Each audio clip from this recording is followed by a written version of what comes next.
A man once spent 68 years hiccuping non-stop, every few seconds, for almost his entire life. That's over 430 million hiccups, each one an unstoppable hic attack that just wouldn't let go. It all started in 1922 when Charles Osborne was just a regular guy on his farm. After a nasty fall, the hiccups hit and simply never left.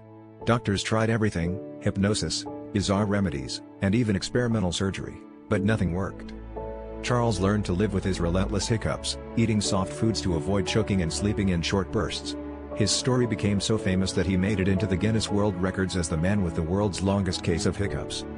Through it all, he managed to raise a family, work, and appear on TV, never once letting his bizarre condition stop him from living his life.